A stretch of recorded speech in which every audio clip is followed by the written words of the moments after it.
Assalamualaikum warahmatullahi wabarakatuh. Alhamdulillahirabbil alamin. Allahumma shalli ala sayyidina Muhammad wa ala ali sayyidina Muhammad.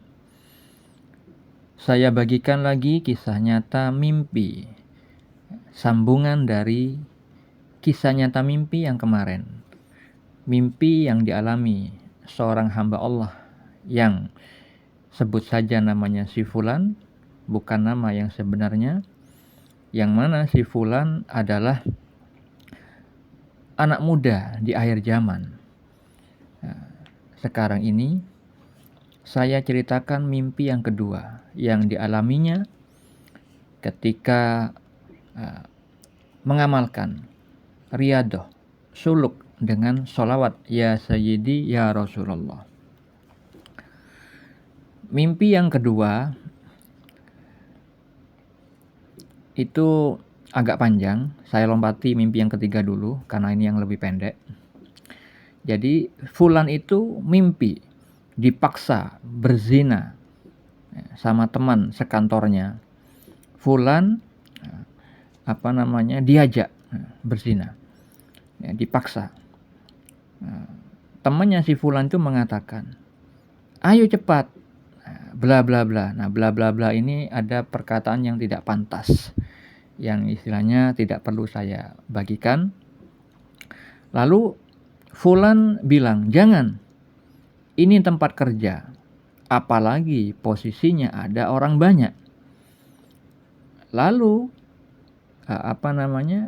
Fulan mengatakan di dalam mimpi itu, ini pasti mimpi, yakin saya ini mimpi.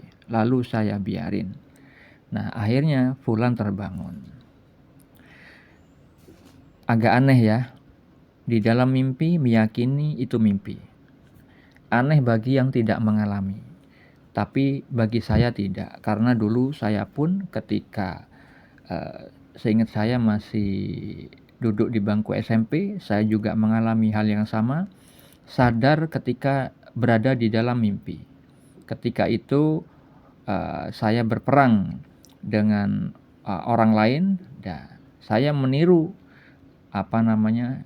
pahlawan di sebuah film yang di dalam kehidupan nyata itu sering saya tonton dulu di saat sekolah. Itu saya menirukan perbuatan sang hero tersebut. Akhirnya di mimpi itu saya bisa berbuat melompat seperti sang hero tersebut. Itu di dalam mimpi. Jadi si Fulan ini mengalami seperti itu. Maknanya apa? Kemarin saya pernah jabarkan tentang ada mimpi yang perlu ditakwil, ada yang tidak perlu ditakwil. Yang tidak perlu ditakwil adalah mimpi yang terjadi sesuai visual mimpinya. Jadi terang benderang, tidak perlu ditakwil. Terjadi seperti visual mimpinya. Sedangkan mimpi yang perlu ditakwil adalah mimpi yang mengandung ilmu hakikat, ilmu-ilmu rahasia. Ada makna yang tersirat di dalam visual mimpi tersebut. Nah, di sini si Fulan diajak berzina dengan teman sekantor. Teman-temannya yang ngajak si Fulan ini.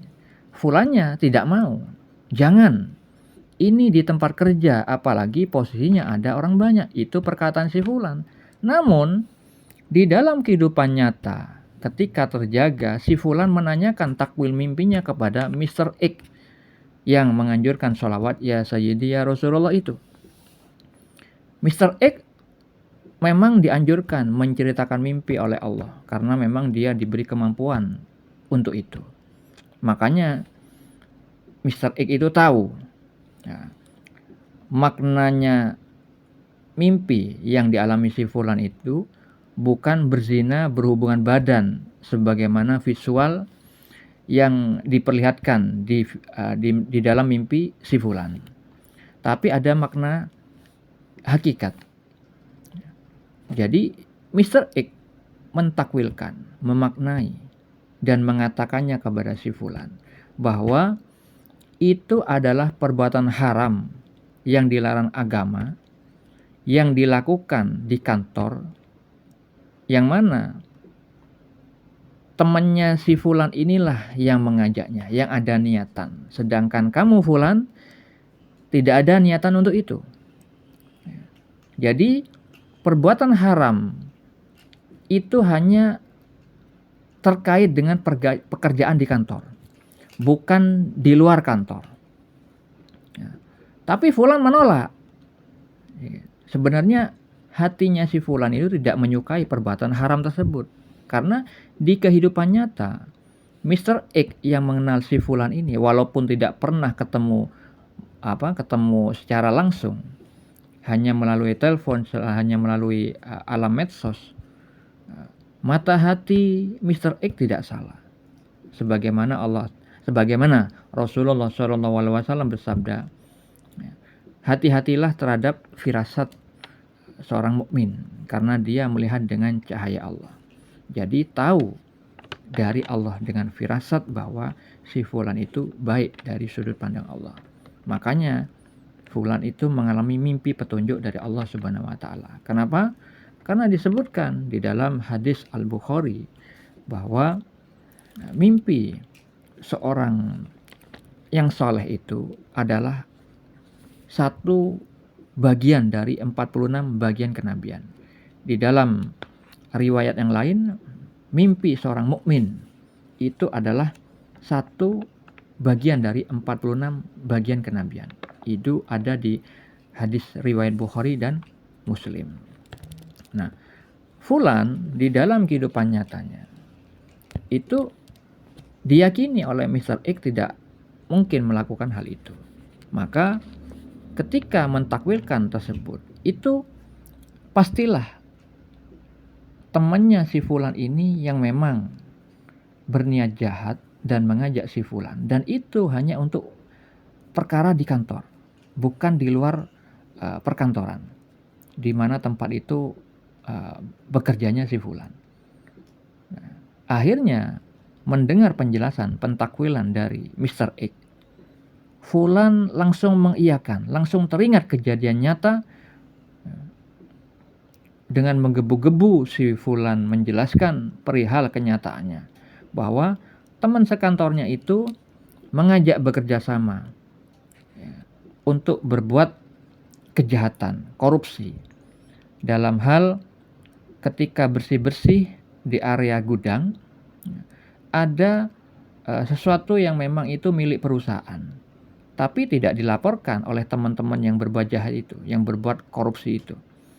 Jadi dijual tanpa sepengetahuan bos, tapi dimakan, dibelikan bakso bersama-sama teman-teman yang memang mau melakukan hal itu. Tapi si fulan tidak memakan bakso itu. Karena apa? Tahu itu hasil dari pencurian barang milik si bos. Nah, seperti itu saudara-saudariku. Jadi mimpi yang perlu ditakwil adalah mimpi yang terdapat simbol-simbol yang memang susah dipahami bagi orang yang memang tidak mengetahui cara mentakwilkan mimpi. Karena apa? Ilmu di dalam mentakwilkan mimpi itu tidak bisa dibaca dari buku tafsir di primbon, tidak bisa, melainkan dari Allah Subhanahu wa taala. Karena apa? Di dalam Al-Qur'an, di dalam surat Yusuf ayat 6, ayat 21, ayat 101 itu adalah disebutkan oleh Allah Ta'ala, difirmankan bahwa Nabi Yusuf alaihissalam itu diberikan sebagian ilmu takwil mimpi. Ya. Jadi kalau misalkan di Al-Quran itu tidak ada cara pentakwilannya, bagaimana sih cara merumuskan mimpi? Ya tidak bisa, itu langsung Allah berikan di kolbunya orang yang memang dimampukan untuk hal itu. Nah, ini terkait dengan firman Allah di dalam surat Al-Isra ayat 60. Allah Ta'ala berfirman, sungguh ilmu Tuhanmu meliputi seluruh manusia. Jadi kalau ada manusia yang memang diperintah oleh Allah, dianjurkan untuk menceritakan mimpi, menjelaskan mimpi, maka dia sudah pasti diberikan ilmu tentang itu. Nah, oleh karena itu, janganlah kita seorang yang beriman, seorang muslim yang beriman, tidak mengimani bahwa mimpi itu bukan dari syariat. Mimpi itu adalah bagian dari syariat. Bisa dibaca semua dalil-dalil tentang itu pada deskripsi di bawah video ini. Semoga bermanfaat. Assalamualaikum warahmatullahi wabarakatuh.